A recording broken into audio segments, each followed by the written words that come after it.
Like I said previously, my name is Tammy Clark. I actually am one of those professionals that sits on pandemic preparedness and emergency response boards. I actually am the person that works with government agencies and helps them to determine what we need to do in the event of a pandemic. However, this year, when COVID hit, what did the government do? From the federal government to the state governments, they eliminated those in my position. All we were listening to was Dr. Fauci and Dr. Birx. There was no multidisciplinary approach this time around. And everybody in my field was going, what is going on? What is the deal? We are the industrial hygienists, the occupational and environmental health and safety professionals that develop pandemic response plans.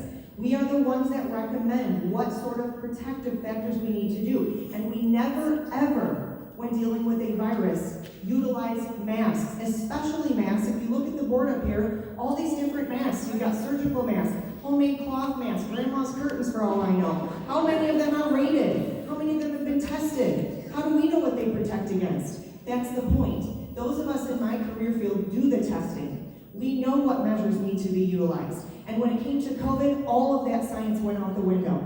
And we abandoned what's called the hierarchy of safety and controls. And we went right to the very last level of protection, which is PPE. OSHA's trying to get around that by calling it no source control. Yeah, I'm sorry, it doesn't work that way.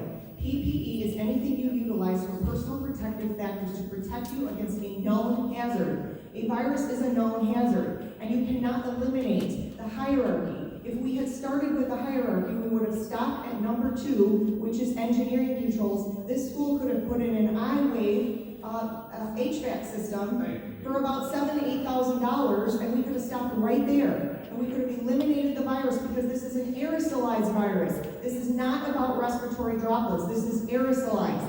So it goes right through the front of your mask, right out the sides as a jet, and it floats in the air for up to 50, 60 days. If we had increased our ventilation, which is what OSHA mandates that we do, we could have eliminated this to begin with, and we could have stopped right there.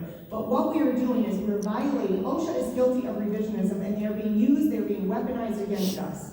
And it's those in my profession that stand up and speak out. And we're saying these masks are child abuse. Yes. They are child abuse.